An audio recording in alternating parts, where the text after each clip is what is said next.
မင်္ဂလာပါရှင်ဒါလေးကတက်ဆင်ရတာလွယ်ကူတယ်ဟိုကိုရဲ့ drawback set လေးဖြစ်ပါတယ်ရှင်သူက20မီတာအကွာဝေးထိရပါတယ်ဒါကအိမ်ထဲမှာထားရမှာလေးဖြစ်ပါတယ်ဒါကတော့အိမ်ပြင်လေးမှာထားရမှာဖြစ်ပါတယ်သူကအတန်ကြဲကြဲလောင်လောင်ကြားရတာဖြစ်တဲ့အတွက်ကြောင့်မလို့ဧည့်သည်တွေပါလာတယ်ဆိုလို့ရှင်လည်းမသိစရာအကြောင်းမရှိပါဘူးရှင်ဝက်ဆွဲရတော့ဒီအိမ်ထဲမှာထားရမယ့်ဥစ္စာလေးကသူ့ကို AC အမြဲတမ်းတိုက်ရိုက်ပေးထားမှာပဲဖြစ်ပါတယ်သူက3 watt ဆွဲမှာပဲဖြစ်ပါတယ်ဒီဘက်ကကောင်လေးကကြတော့သူကတခဲလဲထည့်စရာမလိုဘူးအားလဲသွင်းစရာမလိုပါဘူးရှင်သူကတစ်ချက်နှိပ်လိုက်ပြီးဆိုတာနဲ့တစ်ချက်သူ့ကနေသူ power set power control နဲ့လုံးမှာပဲဖြစ်ပါတယ်သူ့ကိုစမ်းပြပေးပါမယ်တချင်းတန်လေးပြောင်းကျင်နေဆိုလို့ရှိရင်38မျိုးပြောင်းလဲလို့ရမှာဖြစ်ပါတယ်ရှင်သူကဒီဘက်မှာခလုတ်လေး2ခုပါပါတယ်အတန်တိုးရှိုးကကြတော့9ဆင့်လုံးလို့ရမှာဖြစ်ပါတယ်ဒီပေါ်ကခလုတ်ကကြတော့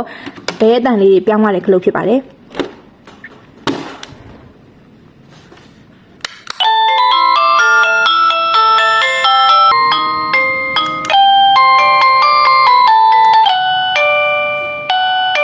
အကွာဝေးရတော့မီတာ20ထိအသုံးပြုလို့ရမှာဖြစ်ပါတယ်ရှင်တော်တော်ဝေးထိရပါတယ်တကယ်လို့အိမ်ရှိမှာဧည့်သည်တွေအတွက်မထားချင်ဘူးဆိုလို့ရှိရင်လည်းတစ်ခုခုကိုအကြောင်းကြားဖို့ရအတွက်ကိုအသုံးပြုလို့ရမှာဖြစ်ပါတယ်ရှင်မှာယူခြင်းနဲ့ဆိုရင်တော့မိတ်ဆွေတွေရဲ့ Sweet Corner Facebook ချက်ပေါက်မှာတစ်စင်း TikTok ချက်ပေါက်မှာတစ်စင်းမှောက်နိုင်မှာပဲဖြစ်ပါတယ်ရှင်အားလုံးကိုကျေးဇူးအများကြီးတင်ပါတယ်ရှင်ဒီအိမ်ပြင်မှာထားရတဲ့ဥစ္စာလေးကကြတော့သူ့ရဲ့နောက်ကျောမှာသူကစက္ကူဆွဲလို့ရပါမယ်သို့မဟုတ်ဒီလိုလေးကတ်ထားလို့ရပါမယ်ဒဘယ်တိတ်လေးပါပါမယ်ရှင်